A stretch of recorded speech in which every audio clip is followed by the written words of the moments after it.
जय श्री राधे। श्री चैतन्य चरितावली के इससे पूर्व के भाग में आपने भक्त हरिदास के विषय में श्रवण किया। अब आगे हरिदास की नाम निष्ठा।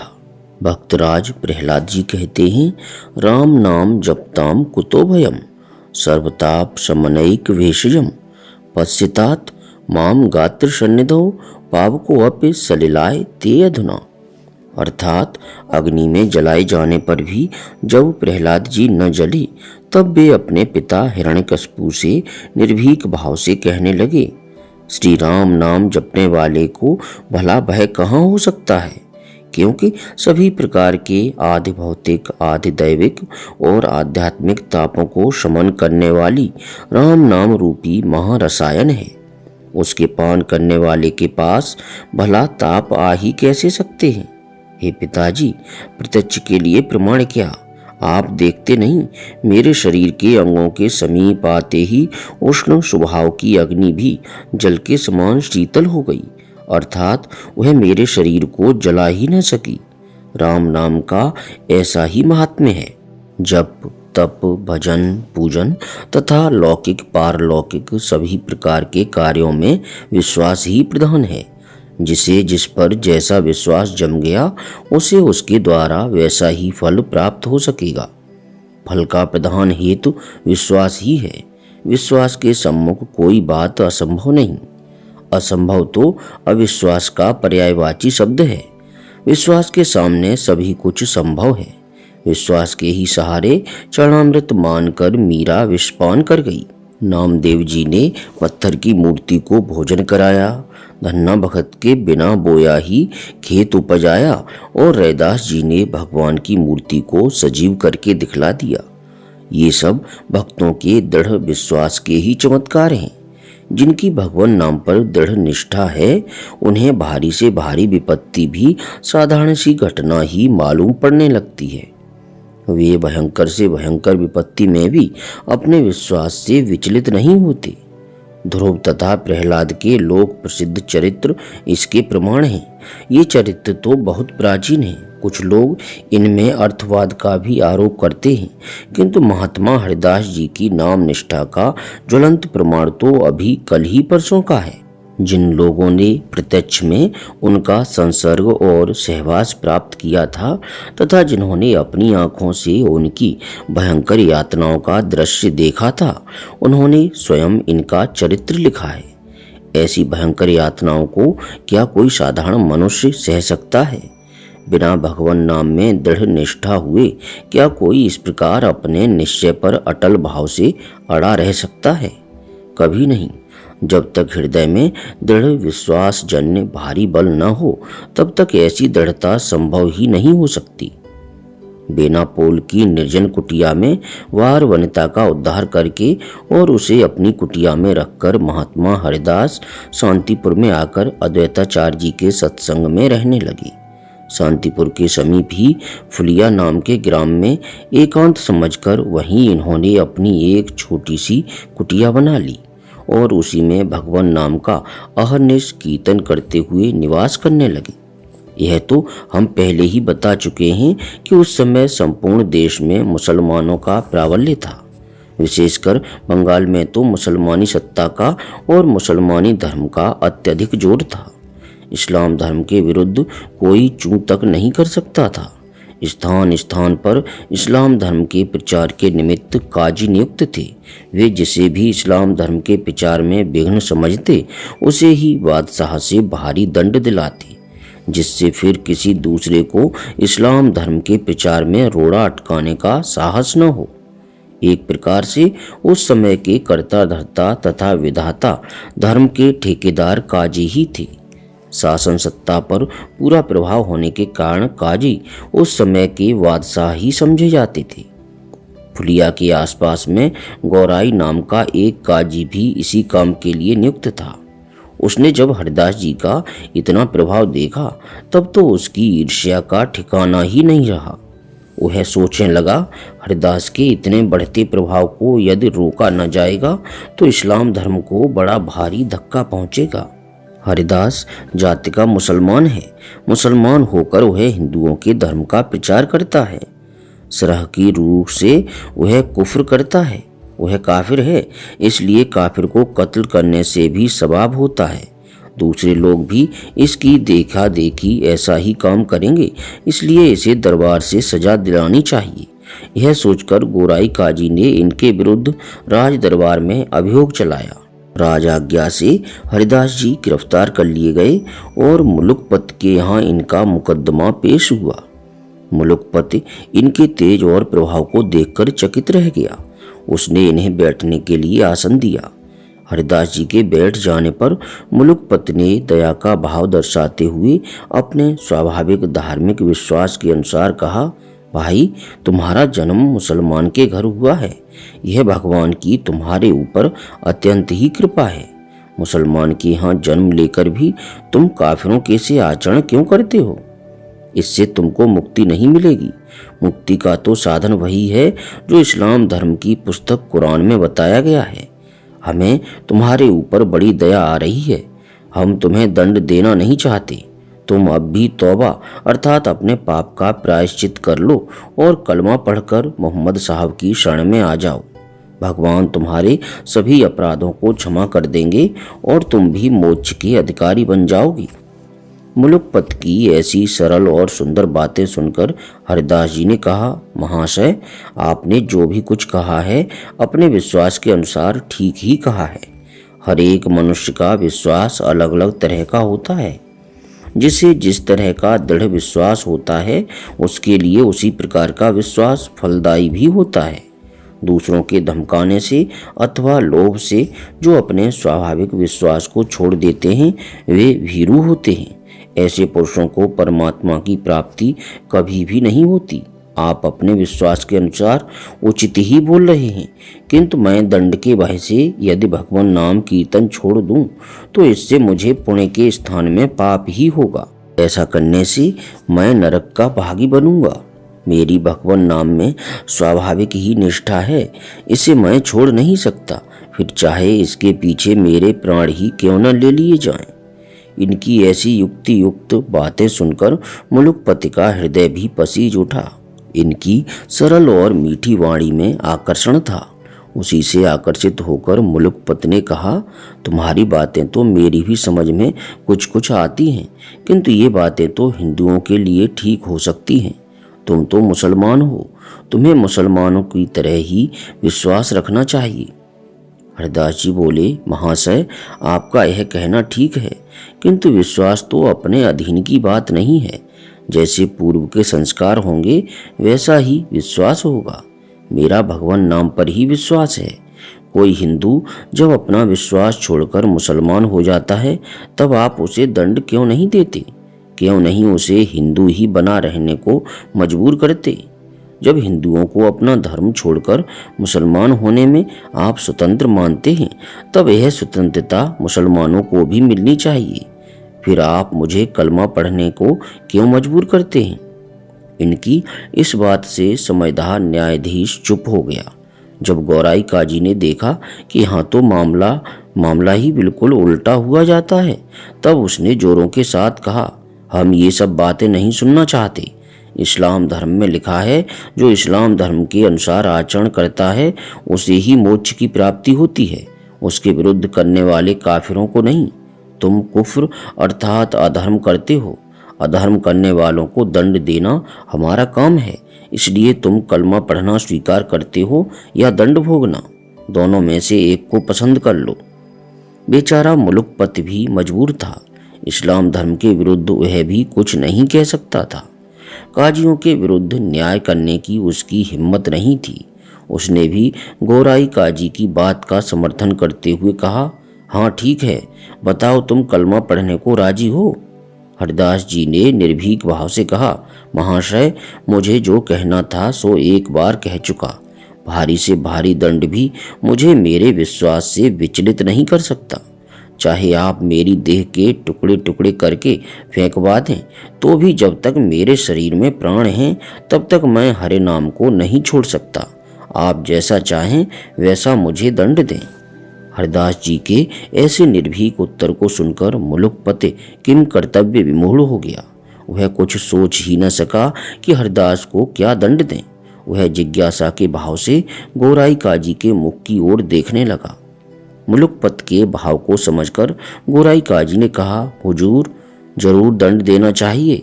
यदि इसे दंड न दिया गया तो सभी मनमानी करने लगेंगे, फिर तो इस्लाम धर्म का अस्तित्व ही नहीं रहेगा। मुलुकपत ने कहा, मुझे तो कुछ सूझता नहीं, तुम ही बताओ इसे क्या दंड दिया जाए। गोराई काजी ने जोर देते हुए कहा, हुजूर, यह पहला ही मामला है, इसे ऐसा दंड देना चाहिए कि सबके कान खड़े हो जाएं, आगे किसी को ऐसा काम करने की हिम्मत ही न पड़े।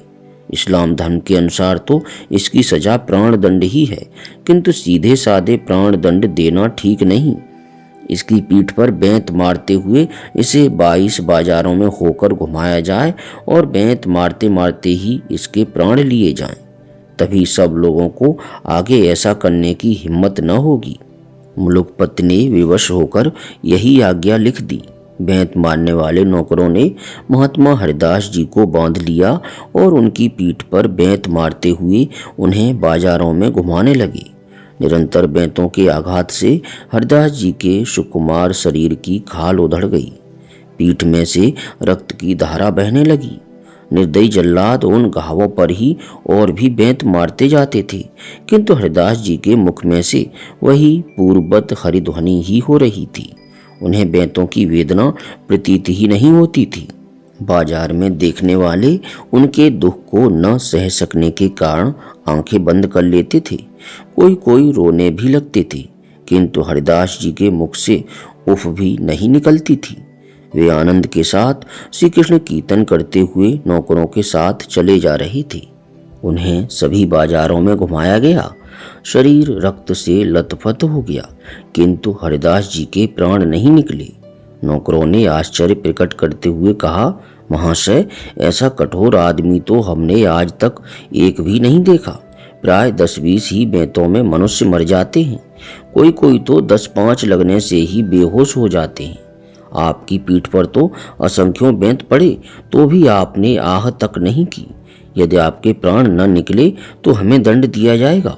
हमें मालूम पड़ता है आप जिस नाम का उच्चारण कर रहे हैं उसी का ऐसा प्रभाव है कि इतने भारी दुख से आपको तनिक सी भी वेदना प्रतीत नहीं होती। अब हम लोग क्या करें? दयालु हृदय महात्मा हरिदास जी उस समय अपने दंड देने दिलाने वाले तथा पीटने वालों के कल्याण के निमित्त प्रभु से प्रार्थना कर रही थी। वे उन भूले भटकों के अपराध को भगवान से क्षमा कर देने को कह रहे थे। इतने में ही सबको प्रतीत हुआ कि महात्मा हरिदास जी अचेतन होकर भूमि पर गिर पड़े। सेवकों ने उन्हें सचमुच में मुर्दा समझ लिया और उसी दशा में उन्हें मुलुकपत के यहाँ ले गए। गोराई काजी की सम्मति से मुलुकपत ने उन्हें गंगा जी में फेंक देने की आज्ञा दी। गोराई काजी ने कहा, कब्र में गड़वा देने से तो इसे मुसलमानी धर्म के अनुसार बहिष्त अर्थात स्वर्ग की प्राप्ति हो जाएगी। इसने तो मुसलमानी धर्म छोड़ दिया था, इसलिए इसे वैसे ही गंगा जी में फेंक देना ठीक है। सेवकों ने मुलुकपत की आज्ञा से हरिदास जी के शरीर को पतित पावनी श्री भागीरथी के प्रवाह में प्रवाहित कर दिया। माता के सुखद शीतल जल स्पर्श से हरिदास जी को चेतना हुई और वे प्रवाह में बहते बहते फुलिया के समीप घाट पर आ लगे। इनके दर्शन से फुलिया निवासी सभी लोगों को परम प्रसन्नता हुई। चारों ओर यह समाचार फैल गया। लोग हरिदास के दर्शनों के लिए बड़ी उत्सुकता से आने लगे। जो भी जहां सुनता वहीं से इनके पास दौड़ा आता। दूर दूर से बहुत से लोग आने लगे। मुलुकपत तथा गोराई काजी ने भी यह बात सुनी। उनका भी हृदय पसीज उठा और इस दृढ़ प्रतिज्ञ महापुरुष के प्रति उनके हृदय में भी श्रद्धा के भाव उत्पन्न हुए। वे भी हरिदास जी के दर्शन के लिए फुलिया आए। मुलुकपत ने नम्रता के साथ इनसे प्रार्थना की, महाशय, मैं आपको दंड देने के लिए मजबूर था, इसीलिए मैंने आपको दंड दिया। मैं आपके प्रभाव को जानता नहीं था, मेरे अपराध को क्षमा कीजिए। अब आप प्रसन्नता पूर्वक हरिनाम संकीर्तन करें, आपके काम में कोई विघ्न न करेगा। हरिदास जी ने नम्रता पूर्वक कहा, महाशय, इसमें आपका अपराध ही क्या है? मनुष्य अपने कर्मों के ही अनुसार दुख सुख भोगता है। दूसरे मनुष्य तो इसके निमित्त बन जाते हैं। मेरे कर्म ही ऐसे होंगे। आप किसी बात की चिंता न करें।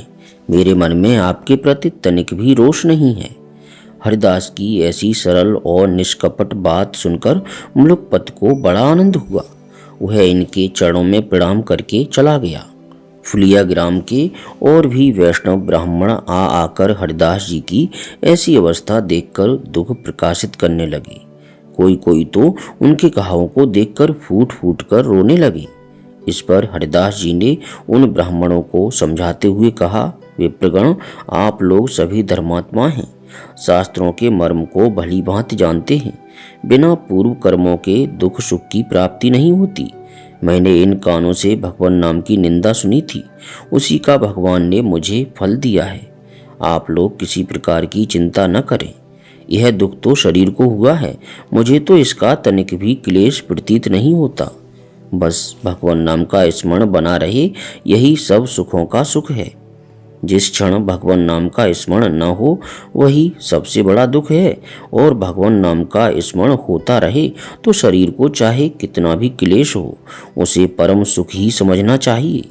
इनके ऐसे उत्तर से सभी ब्राह्मण परम संतुष्ट हुए और इनकी आज्ञा लेकर अपने अपने घरों को चले गए। इस प्रकार हरिदास जी भगवती भागीरथी के तट पर फुलिया ग्राम के ही समीप रहने लगे। वहां उन्हें सब प्रकार की सुविधाएं थीं। शांतिपुर में अद्वैताचार्य के समीप वे प्राय नित्य ही जाते। आचार्य इन्हें पुत्र की भांति प्यार करते और ये भी उन्हें पिता से बढ़कर मानते।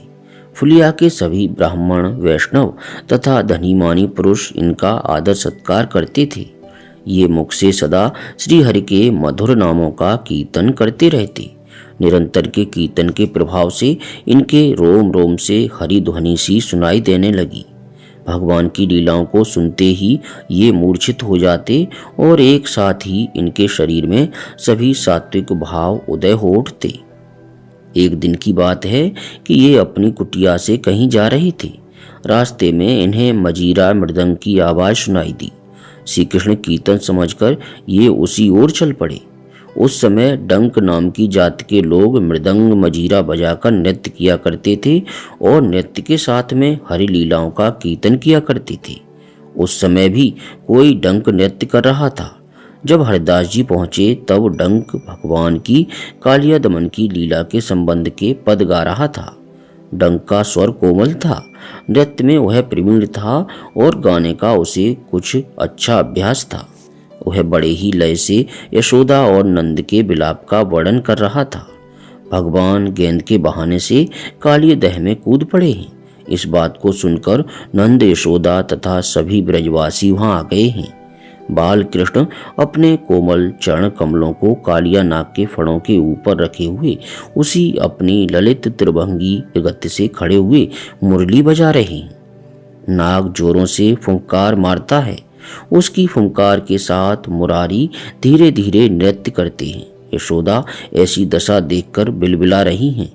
वह चारों ओर लोगों की ओर कातर दृष्टि से देख रही हैं कि मेरे बनवारी को कोई कालिए के मुख से छुड़ा ले। नंद बाबा अलग आंसू बहा रहे हैं। इस भाव को सुनते सुनते हरिदास जी मूर्छित होकर पृथ्वी पर गिर पड़े। डंक इनके सात्विक भावों को देखकर समझ गया कि ये कोई महापुरुष हैं। उसने नृत्य बंद कर दिया और इनकी पद धूलि को मस्तक पर चढ़ाकर इनकी स्तुति करने लगा। बहुत से उपस्थित भक्तों ने हरिदास जी के पैरों के नीचे की धूलि को लेकर सिर पर चढ़ाया और उसे बांधकर अपने अपने घरों को ले गए। वहीं पर एक मान लोलुप ब्राह्मण भी बैठा था।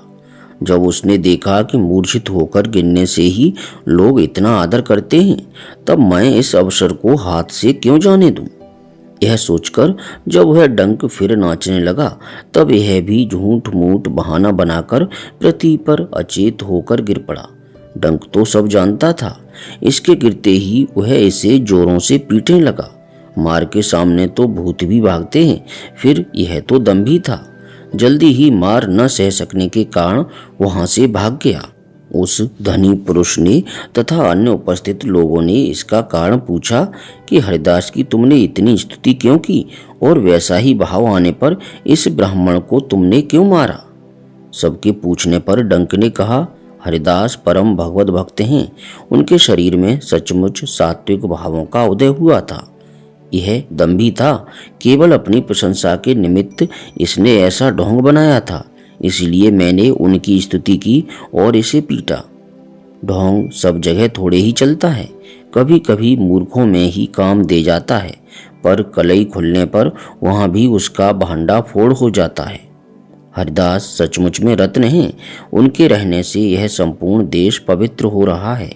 आप लोग बड़े भाग्यवान हैं जो ऐसे महापुरुष के नित्य प्रति दर्शन पाते हैं।